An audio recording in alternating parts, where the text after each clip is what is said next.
it would mean an additional $269,000. Now remember, these are only projections, and it's projections based on data that is known at this time. So as of now, the district is projected to overspend by approximately $790,000. And this number does not include the projected overspend of $157,000. And again, these are only projections with data that we know. So unknowns that impact both revenue and expenditures, we don't know what our state aid amount. It could be 0, it could be 1%, it could be 2%. There is a potential of hold harmless funding from the state for compensatory aid and also enrollment loss. There's added costs due to unsettled contracts. Our enrollment could fluctuate either up or down. There's unknown negotiation costs, added costs due to activities that were paused in 2021 but will return. And it's also unknown for the learning model that we're going to have to do going next year, if we still have to provide distance learning or if we don't. And just also the annual rise in costs. Utility costs are going up. It's been all over the news. All of these cost increases are going to impact our general fund. And there is a potential of additional ESSER funding, but at this time we really don't know the amounts. We did learn today that we are going to get the $264,000, but there's limitations on that money. They want that money to be used for summer school and also childcare. And that's basically what they're saying that they want that money to be used for. Are we allowed to ask questions? I'm sorry. Or do you want to wait? Just a minute, Sandy, let me ask, do you prefer that we wait till the end with questions, or would you rather ask them as we go? I'll leave it up to you. I typically prefer to wait until the end. Okay. Okay, that's fine. Okay, thanks, Sandy. So here's some more facts about the ESSER funds. These are one-time money. They're not going to support ongoing budget challenges. And we're unsure of how much funding Jordan Public Schools will receive. We have the $264,000 built into next year's revenue budget, and we may also receive more additional funds other than that. And we are also unsure of when those funds will be available. It could be May, or it could not be until July. We're also unsure of what parameters for the use of funds will be. The money from the state and federal governments has specific requirements, such as summer school, technology, childcare, things like that. Thank you, Amy. So, as an administrative team and board, we met on February 22nd at our board retreat. And at that time, we reviewed the state of Jordan Public School District. We looked at all of the programming. We looked at all of the data, achievement data, and information that our leadership brought forward. We also reviewed the financial status of the district at that time, and we followed a systemic process where we used comparative analysis information and reviewed comparable district data in terms of spending in 7 key bucket areas. We looked at district administrative costs, school administrative costs, instructional regular, instructional support. We looked at pupil services, operations, and transportation. And as we looked at those, some areas shown right away that were out of alignment in terms of how we were spending compared to some of those comparable districts. And in some cases, we want to spend more in certain areas, but we also have to balance that with spending considerably more in other areas. We also had a discussion of what our priorities were moving forward into these budget discussions, and then what direction you would give the administrative team. At that time, we had 2 main directives. One was to balance the budget for the upcoming school year. And we knew that we needed to do that to the degree possible with the information that we had presented to us at that time with unknown funding streams. Additionally, we were instructed to reduce areas that were of significant overspend so that we could really create a more sustainable, efficient model moving forward with our funding. We were given considerations. Those included maintaining excellent programming and student experiences. There was also a direction for us to stay within the alignment of the class size ranges that, as a board, you approved last year for consideration. and then also basing our annual staffing from year to year on enrollment. In addition, we talked about prioritization of K and 1. We talked about the Summit Academy, CTE, and then specialized programming. All of those considerations were factored in as the administrative team looked at the staffing enrollment moving forward. A good example of that would be as we looked at the number of students we would put in a wood shop class, would we really put 35 students all in the same wood shop at the same time with saws? No, we would not. So we made some decisions around staffing in those areas. Another example would be for our grade 1 class sizes. We looked at the class size ranges, and instead of increasing 10%, we did 5% so that we could maintain a more manageable number in those areas. So those were the significant conversations and decisions that were made for literally every section in our district. Our process included a March 8th board meeting. At that meeting, the school board took action on the resolution to reduce programs and staffing. Additionally, in March, we engaged in dual processes, 2 processes that would inform these administrative recommendations. The first is making any adjustments that we would need to make based on annual enrollment and staffing. And the second was budget reductions, looking for efficiencies. As an administrative team, we reviewed the initial FTE needs, and we were in alignment with the class size ranges that were adopted last school year. We also finalized registration at JMS and JHS.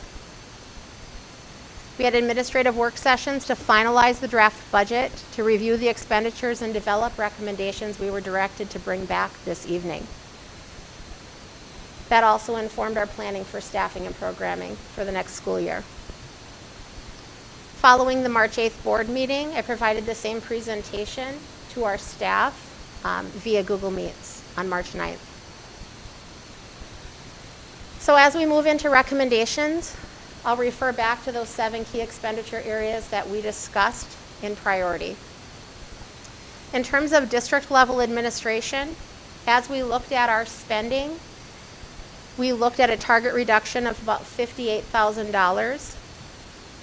As we looked at the fiscal year 20 numbers, we reviewed the purchase services and contracts that were happening within that fiscal year.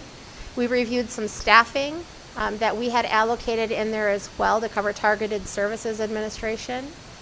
And we made those reductions. We had made those reductions right after I started as well. And so we have actually made those reductions at this time. Those are actual, $103,000. We will continue to monitor that area as we know that there are potential shifts in staffing and opportunities for us there. School level administration. As we look at school level administration, the target reduction was just under $30,000. The recommended reduction is about $37,000. The recommendation came forward to not fill an open clerical position that is coded in that area, and to have a shared 0.5 clerical between the middle school and the elementary. This has all 3 buildings at a 1.5 clerical, which is an alignment for schools of about 600. In the instruction regular category, our target reduction was just under $400,000, and our recommendation is just over $400,000. This process, all of these teaching positions that are noted would be reduced based on that annual review of our enrollment and staffing. All of these came from adjustments and right sizing according to class sizes that were adopted by the board. At the elementary, there are 3 positions. As I look at those 3 positions, one of those positions was a kindergarten position that we added back last August. That was a decision that I had made with the administrative team last year. It was a cut that was made last year. We added that position back as we wanted to ensure we could safely maintain the learning model with students back all day, every day, and then we could have class sizes much smaller, around 16 or 17 in a classroom. The other 2 positions would be reductions as well based on the class size model. At the middle school, we have a reduction as well of one position. That position will shift due to licensure and seniority over to the high school. And with the high school position, that's the reduction because of that shift. 6 class pay assignments were greatly reduced across the board based on the programming and staffing according to enrollment. Not for all teachers, but for a significant amount. Instructional support, these are actual reductions. Our target was around 156, and the actual reduction we have made is just under 170. These reductions also were made at the start of the school year as there were attrition with positions that remained unfilled and we did not fill. And then we had some shifting as well as we received some grant money for some positions that we were able to fund through ADSYS. Pupil services was one of the tougher conversations that we had. I know as an admin team as well as a board at our admin retreat, when we looked at our spending in comparison with districts with around the same ADM that we have in the same funding, we are spending somewhere around $750,000 a year, and the next closest to us, I think, is around $400 and some thousand a year. So we definitely are spending significantly more. Again, there are many areas that we would prioritize in spending a little more. Pupil services is one of them. So we have recommended a smaller reduction, not the $200,000 reduction, but around $130,000 there for a reduction. The administrative team brought forward a recommendation for a 1.0 high school counselor position. That position, that employee would shift due to licensure and seniority into another district position. And we made the recommendation not to fill an open school social work position that we have currently, and made the recommendation to take a full-time school social worker we have currently and have them share their position between the middle school and high school. Again, with pupil support services, we did not make the recommendation to go as deep as we were asked to go. As we're coming off a year with many challenges and mental health needs, we really want to continue to monitor this budget area. We had high hopes for the ESSER funds and the information that we received tonight, that possibly some of that could be used for this area in particular. This first round, it looks like it's going to be summer school and youth programs with childcare, but possibly ESSER 3 funds, which I'm hearing if we get those funds, those likely could be targeted to support our neediest students and those who are impacted most greatly in the pandemic, and that would be our intention. In the areas of operational maintenance and transportation, we do not have any reduction recommendations at this time. Total reductions, $861,533. The reductions in these key expenditure areas will improve our efforts to stabilize our budget and efficiency moving forward. Some areas, as noted, did not require reductions based on comparable spending, like the operations and transportation, and some will show a reduction just based on following our annual staffing model. Other areas of consideration. In nutrition services, we'll review the duty day hours based on need for the upcoming school year. That could reflect $40,000 in savings.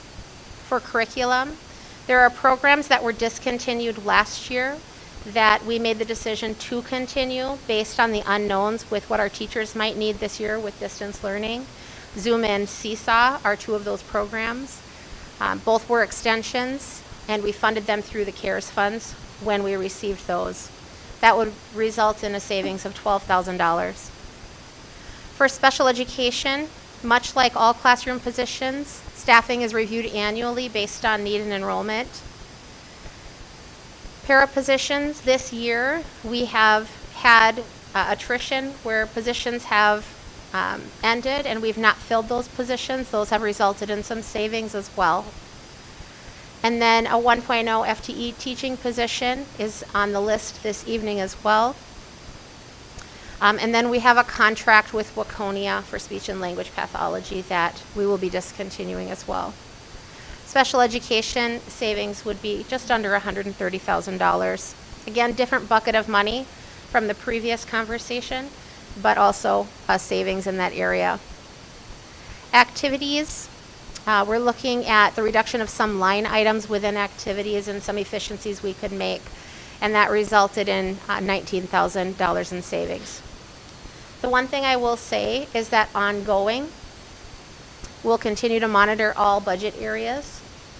And there are, different things we're looking at that, we could continue to look for efficiencies moving forward. As a team, we will follow the steps moving forward. Tonight, of course, we were directed to bring recommendations to the board based on the parameters set forth. Should you choose to take action on those tomorrow, employee notices would be provided as needed. On April 12th, school board administrative team would finalize any additional components as needed. In May, we would prepare the final budget. And at the June 7th school board meeting, we would finalize the budget moving forward for next year.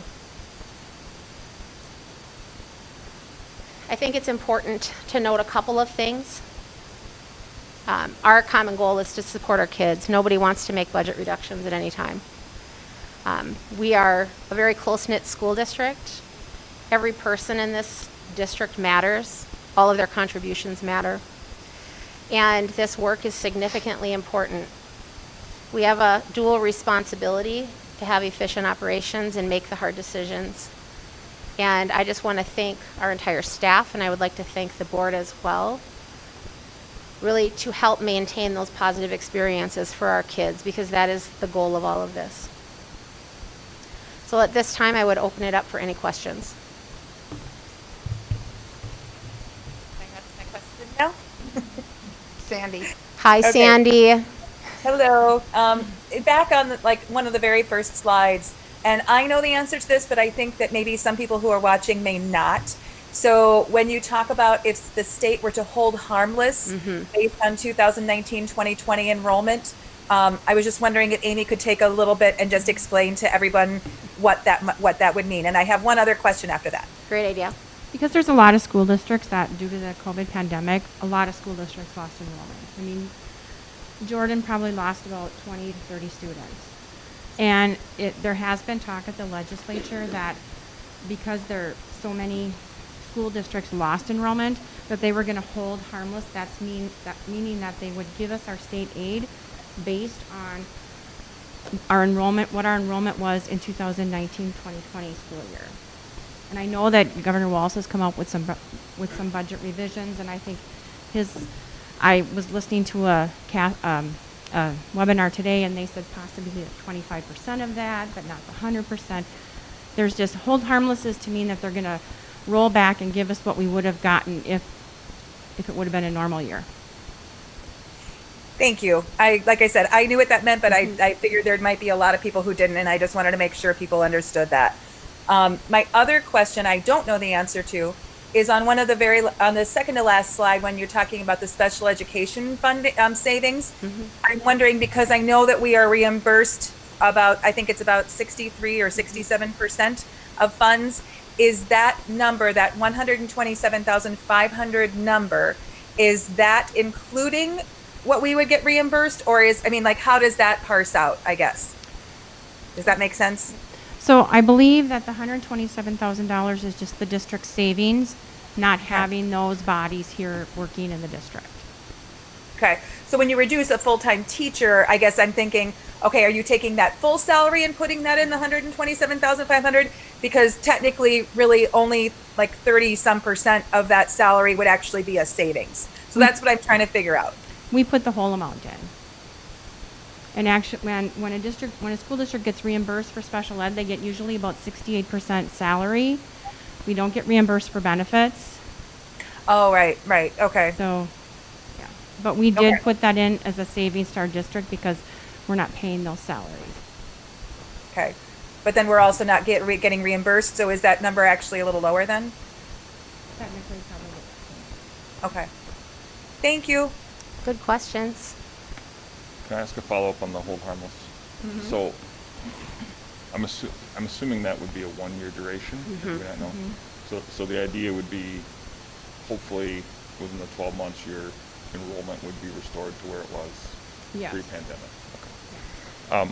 Can you go back to slide? I think it's 2. Yes. Can you just explain an overspend of 157,000 and a decrease in the unassigned fund balance by 33,000? How there can be a difference there? So we're expected to overspend at June 30th, 2021 by 157,000. And that's bringing our fund balance down to 1.833 million. But our fund balance overall is only going to decrease by about 33,000 from 2020. Because we're bringing money in, we're taking money out. Got it. It's computations, but that's what it came up to be about. Okay. School finance math.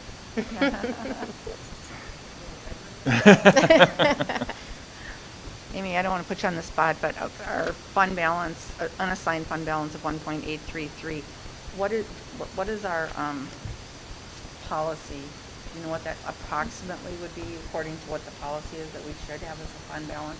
Our policy is to have a 12% fund balance, meaning that we can pay the bills for an X amount of dollars without having to borrow cash. And I believe at the end of 2020, our fund balance was about at 10%.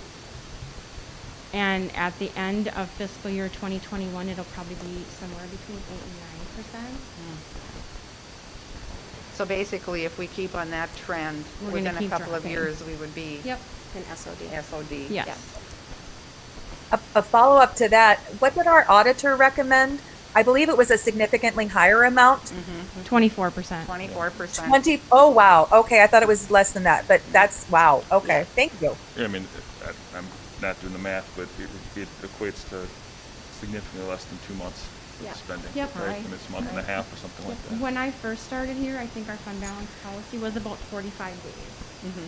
And then we changed it to a percentage. And at that time, we probably had enough funds to last us between 2 and 3 months without having to cash flow borrow. And it's important for the public to know that what that means is, you know, so that we don't have to borrow, so that we can make payroll. And Yep. 2 months goes quickly, so. It really does. And Deb will remember, and I'm guessing Lauren will as well, when the state went to that system where they only reimbursed us, what was it, 70 or 80%? Yeah, the shift 70-30 or 60-40, Yep. right? Yep. So that's super important because I think we ended up having to take out a loan to cover at that point because that was back in like 2009, 2010. Right, yep. So And I'm just going to say the reason why I'm predicting 0% in state aid, I've talked to other business managers and that's what they're projecting as well until we know more. And maybe by the time the June 7th board meeting or, you know, we start working on the adopted budget, we will know more.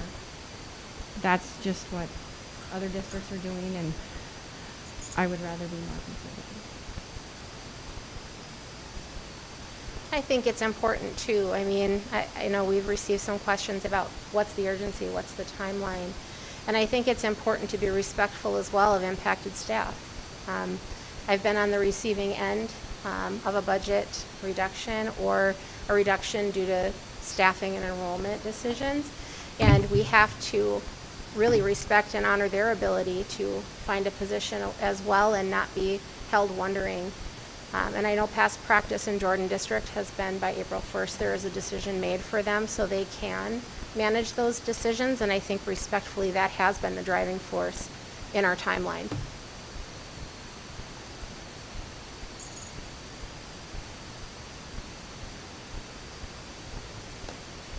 Other questions? Can you look at facilities maintenance costs? I just live in that world and I'm seeing massive double-digit increases in Not yet. everything. Okay. We actually, I mean, I was looking at our utilities, our Xcel Energy bill today. Our usage has not gone up drastically. The prices have increased. I meant more like building materials Yeah. and that kind of Tim has stuff. noticed, Yeah. and I think Tim and I are both kind of on pins and needles waiting for the CenterPoint Energy Okay. utility bills, because that's just, it's really been on the news, but he has noticed it. I mean, lumber's basically Yep. doubled and, Yeah, and he said Gosh, you also, just- like when we have people come out to repair or like Owen's machine, their costs have increased per hour too. yeah.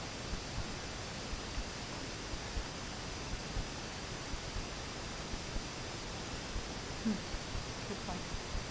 Other questions? This will be an action item on our special agenda. Question, so if we continue offering both in-school and virtual school, will that be of a higher cost to us? Or is it more cost efficient to have the kids all back in school? I'm so sorry. She That's was okay. asking me for the mouse. If we have some kids virtually, is there a cost Sure. difference?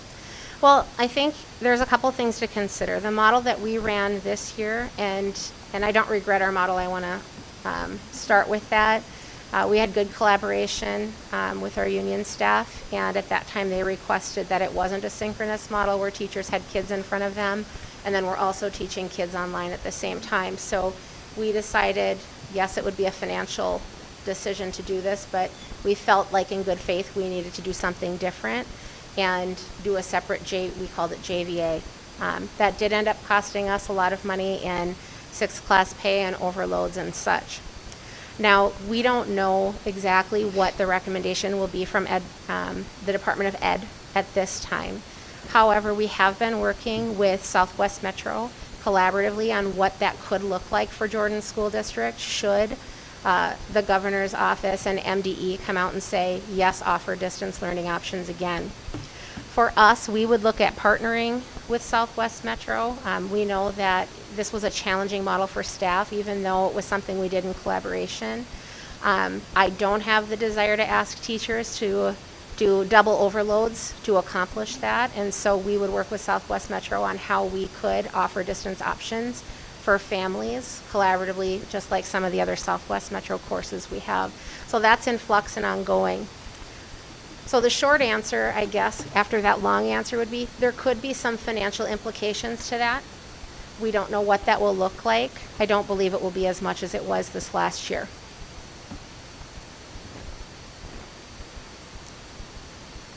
I have a follow-up question on the food service. We know that because they offered the food lunches for free, we know that we missed some of our families filling in their free and reduced vouchers. Is there any chance that we can recoup any of that money back? No, I will say probably hope. We had actually people calling families that had applied in the past. We reached out many different ways, electronically, letters, actual phone calls. At this time, I don't see any path forward for recouping that money. Likely what will happen is we'll be required to pay for that out of our general fund balance like we did this year, unless something significantly changes. But we're not allowed to carry a negative balance. And I think we were running negative 115 the last time we looked as an estimate. And also in regards to the compensatory revenue piece of the free and reduced lunch forms, Region 5 did a spreadsheet, and that's where I got the $81,000. They're estimating that that's what our district is going to lose. But I know that's one of those, there has been talk of the government or MDE holding us harmless where we could get our same compensatory revenue aid that we're getting this year for next year. But that's separate from the food service fund. Yeah, but it all has to do with the free and reduced lunch program. Well, I did read Senator Pratt's latest this afternoon, his bio of what he did basically today and the different bills that are on the floor. And I know they're working really hard for us. And this is a really hard meeting for all of us to sit here and make these decisions. And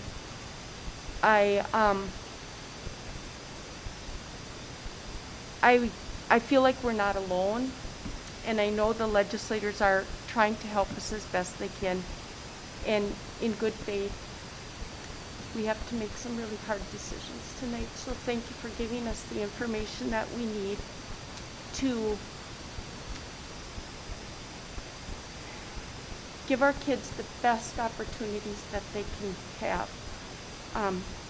That doesn't diminish anything that our staff is doing, because we value each and every one of them and thank them for everything that they've done.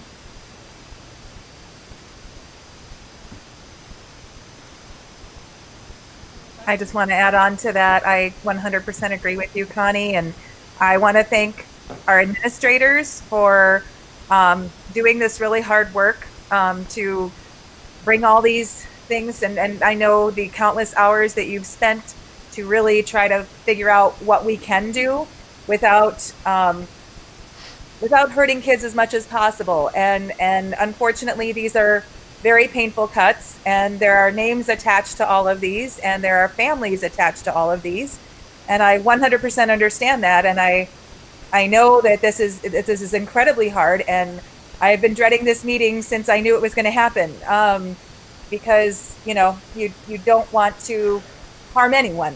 So I just thank you to all of the staff for all that you have done, and yes, everyone is incredibly valued. So thank you. I would echo that.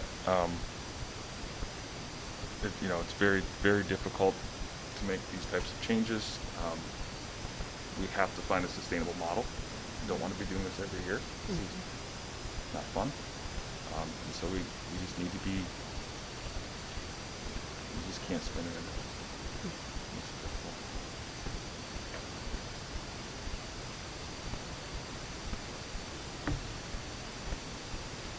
Other questions before we move on to the special meeting?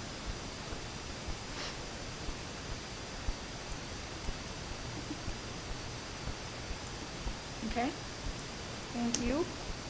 We will now call the special meeting to order at 7:05 on Monday, March 22nd, and we will start with the Pledge of Allegiance.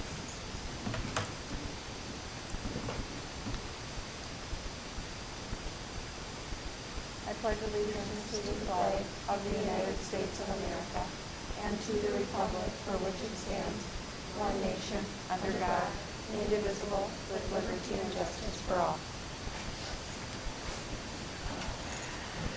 Roll call, please. Deb Pauley. Here. Ryan Dainert. Here. Sandy Burke. Here. Connie Hennon. Here. Lauren Pedersen. Here. Sarah Lanen. Here. Molly Mania. Here. Okay, consideration of the agenda. We do have a couple of changes. Item 6.9, the review and act on the resolution relating to a termination, will be removed. So remove item 6.9. And under 5.3, add the resignation of probationary teacher Shelby Feiner. So with those two changes, I'll entertain a motion to approve the special agenda.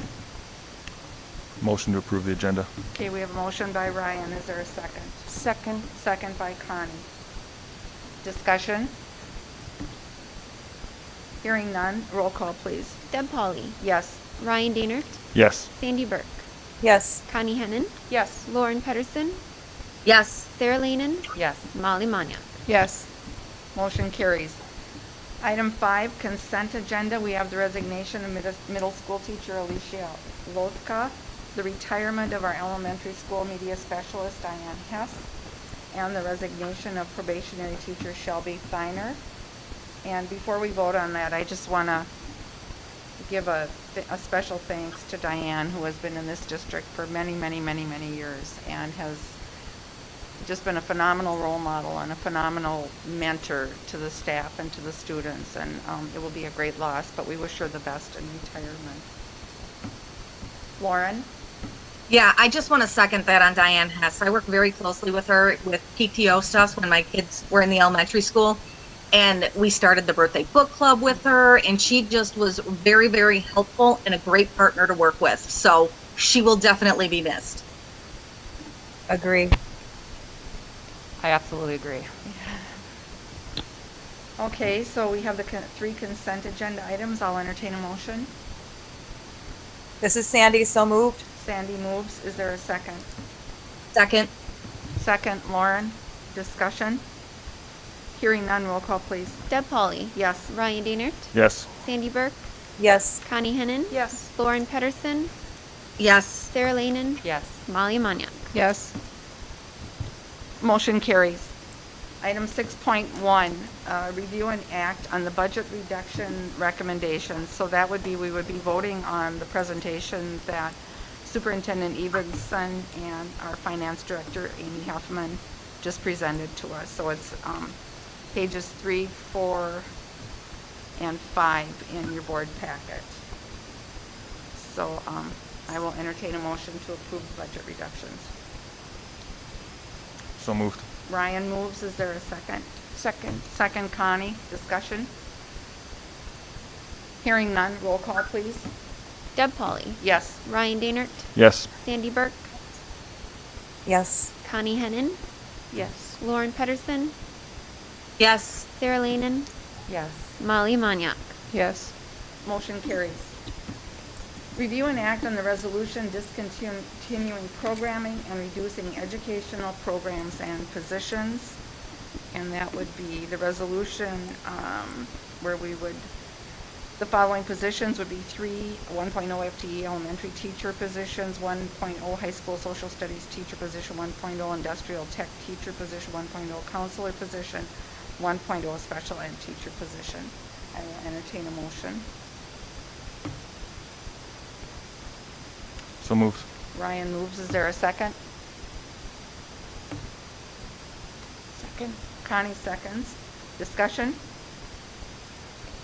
Hearing none. Roll call, please. Deb Pauley. Yes. Ryan Dainert.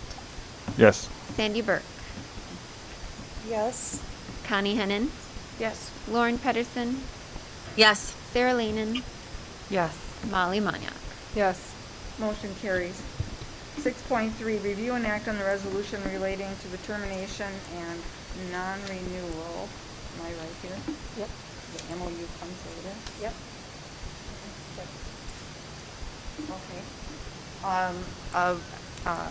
Taylor Soigny. Review and act on the resolution relating to the termination and non-renewal of the teaching contract. So you have Taylor Soigny. I'll entertain a motion. So moved. We have a motion by Ryan. Second. Second. Okay, Connie, I'll give that to you. Okay, discussion? Hearing none. Roll call, please. Deb Pauley. Yes. Ryan Dainert. Yes. Sandy Burke. Yes. Connie Hennon. Yes. Lauren Pedersen. Yes. Sarah Lehnen. Yes. Molly Maniak. Yes. Motion carries.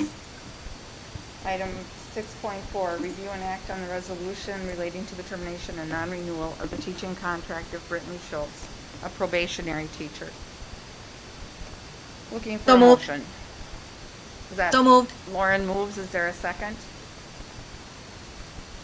I'll second. Second, Ryan. Discussion? Hearing none. Roll call, please. Deb Pauley. Yes. Ryan Dainert. Yes. Sandy Burke. Yes. Connie Hennon. Yes. Lauren Pedersen. Yes. Sarah Lehnen. Yes. Molly Maniak. Yes. Motion carries. 6.5, review and act on the resolution relating to the termination and non-renewal of the teaching contract of Jessica Hoffman, a probationary teacher. Looking for a motion. This is Sandy, so moved. Sandy moves. Is there a second? This is Lauren. I'll second. Lauren seconds. Discussion? Roll call, please. Deb Pauley. Yes. Ryan Dainert. Yes. Sandy Burke. Yes. Connie Hennon. Yes. Lauren Pedersen. Yes. Sarah Lehnen. Yes. Molly Maniak. Yes. Motion carries. 6.7, a resolution relating to the termination and non-renewal of the teaching contract of Leah Willard, a probationary teacher. So moved. Lauren This moves. is Lauren. Lauren moves. Is there a second? Second. Second, Connie. Discussion? Roll call, please. Deb Pauley. Yes. Ryan Dainert. Yes. Sandy Burke. Yes. Connie Hennon, Yes. Lauren Pedersen, Yes. Sarah Lanen, Yes. Molly Maniak. Yes.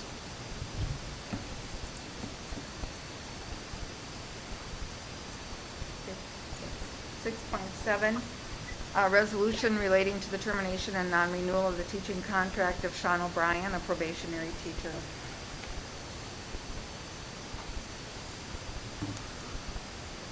I'll make a So motion. moved. Connie moves, Second. Ryan seconds. Discussion. Hearing none, roll call, please. Deb Pauley, Yes. Ryan Dainert, Yes. Sandy Burke, Yes. Connie Hennon, Yes. Lauren Pedersen, Yes. Sarah Lanen, Molly Maniak. Yes. Motion carries. 6.8, review and act on the resolution relating to the termination and non-renewal of the teaching contract of Max Hokinson, a probationary teacher. This is Lauren, so moved. Lauren moves. Is there a second? This is Sandy, so seconded. Sandy seconds. Discussion. Roll call, please. Deb Pauley, Yes. Ryan Dainert, Yes. Sandy Burke, Yes. Connie Hennon, Yes. Lauren Pedersen, Yes. Sarah Lanen, Yes. Molly Maniak. Yes. Motion carries.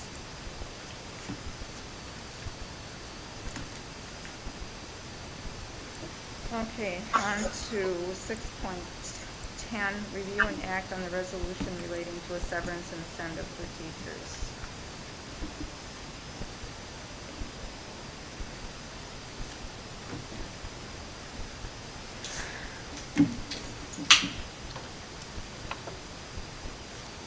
So, Jordan Public Schools has proposed a one-time severance incentive package to the Jordan Education Association.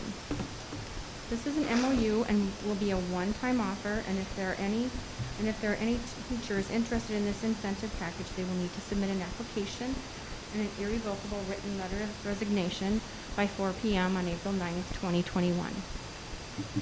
To be eligible for this one-time incentive package, a teacher must have been a full-time teacher for at least 15 years, continuous teaching service in the district during the most recent 20 years, be 55 years of age as of June 30th, 2021, and had to have been a 1.0 FTE in the school district the entire year preceding the effective date of the resignation. Teachers interested in pursuing this package and meet the qualifications will receive $7,500 contribution into their VIVA account in 2 installments, one in July and the other half in January of 2022. A single dental insurance plan for no longer than 6 years or until he or she becomes eligible for Medicare, whichever occurs first. They will also receive a term life insurance policy for $100,000 for no longer than 6 years or until he or she becomes eligible for Medicare, whichever occurs first. This is a one-time package and will expire at 4 p.m. on April 9th, 2021. It is my recommendation that the Board of Education approve this MOU teacher one-time incentive package. And the MOU is attached as well as the teacher application. And there's a resolution if you choose to do so. And I just want to share that this was looked at by, Yep. by the union. So, and I agree. Which for the MOU. Yep. So, yeah, I'll look for a motion first on the resolution relating to the severance incentive for teachers. So moved. Ryan, is there a second? I'll second. This is, Second, Molly, okay. Any discussion or questions about this? I had a quick question. I was a little confused on number 1 eligibility. Been a full-time teacher for at least 15 years and continuous teaching service in the district during the most recent 20 years. I'm not understanding that. Boy, that was language from Jennifer early. That was language from the school district's attorney. Yep. I think it's just put in there to make sure that they taught for at least 15 years or the most recent 20. Yeah, I think because we acknowledge that some of our teachers have not just taught in Jordan. And Right. So that is the piece of it. So Ben a full-time teacher for at least 15 years. You're right, it probably should have read the opposite direction. That's This what was- I'm wondering. This was the language that EMJ and the district agreed Well, but- upon. No, I No, read it, yeah. I read it that, okay, say somebody was hired 1 year and they left for 2 and went to Oh, I Eastern see, Carver. I see. Right. And then came back and they taught the next 16 here or whatever it Or, would be. well, it also says continuous teaching service in the district. It doesn't say it's a full-time position, right? Right. So you could have, Just the Right. last year. Oh, okay, it could be okay. less than Yeah. full-time for that period. Thank you for that. Yeah, that your it's just a little confusing. Okay. Yep. Okay, thank you. Thanks, Okay. Sandy. Sorry about that. Okay. So then is the 7,500 contribution to their VBA account, is that their medical benefit? It pays, they can choose to use that to pay for their medical insurance. Okay.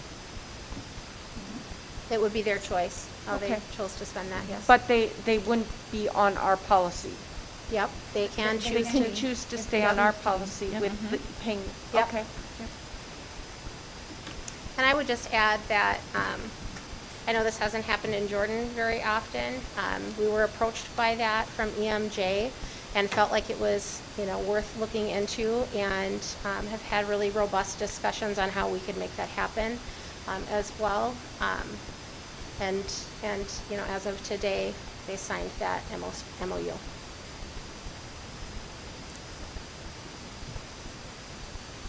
Okay. We have a motion and a second. Any further discussion? Okay, roll call, please.